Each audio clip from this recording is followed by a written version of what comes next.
जब श्री राम अयोध्या से वनवास को गए तो वे युवराज राम थे, लेकिन जब लौटे तो मर्यादा पुरुषोत्तम बनकर के आए और उनके मर्यादा पुरुषोत्तम बनने में महर्षि वशिष्ठ का ज्ञान, महर्षि विश्वामित्र की दीक्षा, महर्षि अगस्त्य का मार्गदर्शन, निषाद राज की मित्रता,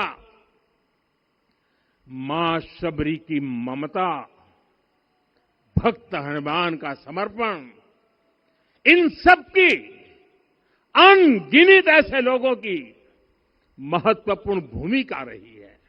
साथियों, विकसित भारत बनाने के लिए भी समाज की इसी सामूहिक शक्ति की आवश्यकता है।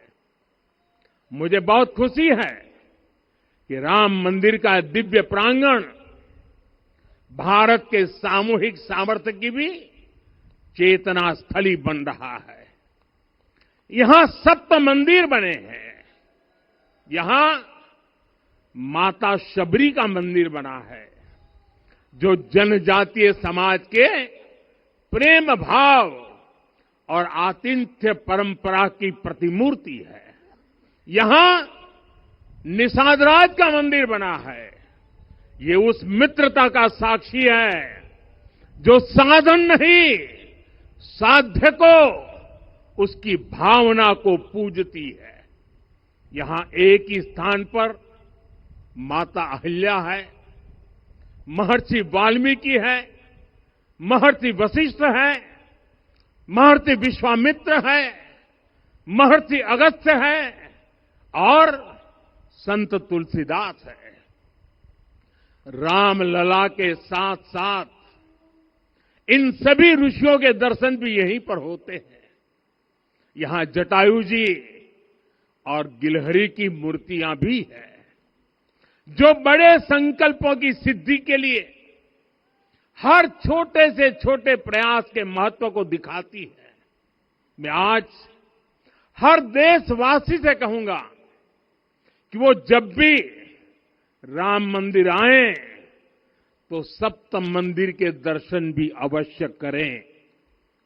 ये मंदिर हमारी आस्था के साथ साथ मित्रता, कर्तव्य और सामाजिक सद्भाव के मूल्यों को भी शक्ति देते हैं। साथियों, हम सब जानते हैं हमारे राम भेद से नहीं, भाव से जुड़ते हैं। उनके लिए व्यक्ति का कुल नहीं, उसकी भक्ति महत्वपूर्ण है।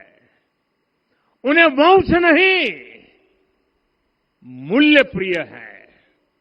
उन्हें शक्ति नहीं, सहयोग महान लगता है। आज हम भी उसी भावना से आगे बढ़ रहे हैं। पिछले 11 वर्षों में महिला, दलित, पिछड़े, अति पिछड़े, आदिवासी, वंचित, किसान, श्रमिक, युवा, हर वर्ग को विकास के केंद्र में रखा गया है। जब देश का हर व्यक्ति, हर वर्ग, हर क्षेत्र सशक्त होगा, तब संकल्प की सिद्धि में सबका प्रयास लगेगा और सबके प्रयास से ही 2047 जब देश आजादी के 100 साल मनाएगा, हमें 2047 तक विकसित भारत का निर्माण करना ही होगा। साथियों, रामलला की प्राण प्रतिष्ठा के ऐतिहासिक अवसर पर मैंने राम से राष्ट्र के संकल्प की चर्चा की थी। मैंने कहा था कि हमें आने वाले 1000 वर्षों के लिए भारत की नींव मजबूत करनी है। हमें याद रखना है, जो सिर्फ वर्तमान का सोचते हैं वो आने वाली पीढ़ियों के साथ अन्याय करते हैं। हमें वर्तमान के साथ साथ भावी पीढ़ियों के बारे में भी सोचना है, क्योंकि हम जब नहीं थे ये देश तब भी था, जब हम नहीं रहेंगे ये देश तब भी रहेगा। हम एक जीवंत समाज है, हमें दूरदृष्टि के साथ ही काम करना होगा।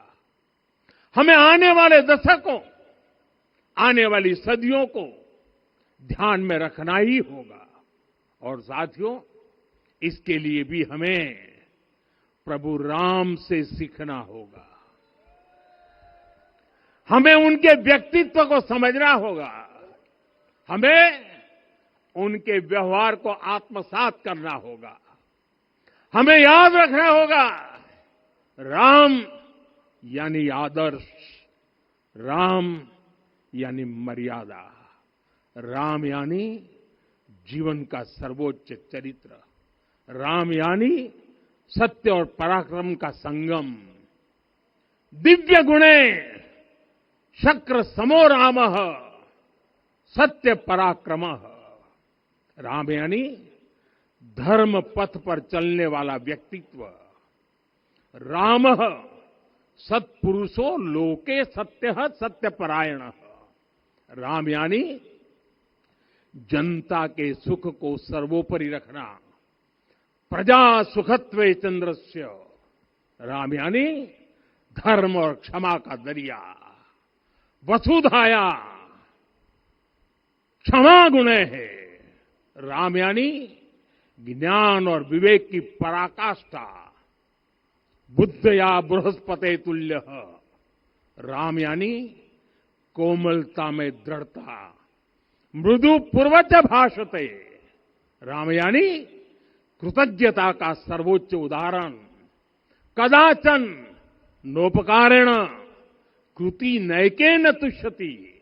राम यानी श्रेष्ठ संगति का चयन। शीला वृद्धे ज्ञान वृद्धे वयोवृद्धे च सज्जनै। राम यानी विनम्रता में महाबल।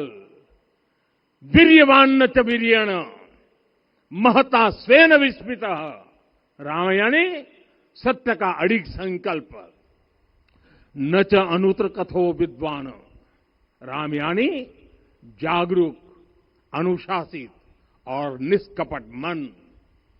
निस्तिंद्र अपम्रत च स्वदोष परदोषवित। साथियों, राम सिर्फ एक व्यक्ति नहीं, राम एक मूल्य है, एक मर्यादा है, एक दिशा है।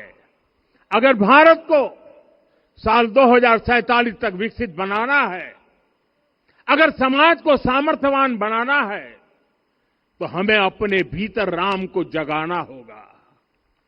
हमें अपने भीतर के राम की प्राण प्रतिष्ठा करनी होगी। और इस संकल्प के लिए आज से बेहतर दिन और क्या हो सकता है। साथियों, 25 नवंबर का यह ऐतिहासिक दिन अपनी विरासत पर गर्व का एक और अद्भुत क्षण लेकर आया है। इसकी वजह है धर्म ध्वजा पर अंकित कोविदार वृक्ष। ये कोविदार वृक्ष इस बात का उदाहरण है कि जब हम अपनी जड़ों से कट जाते हैं तो हमारा वैभव इतिहास के पन्नों में दब जाता है। साथियों, जब भरत अपनी सेना के साथ चित्रकूट पहुंचे तो लक्ष्मण ने दूर से ही अयोध्या की सेना को पहचान लिया। ये कैसे हुआ, इसका वर्णन वाल्मीकि जी ने किया है।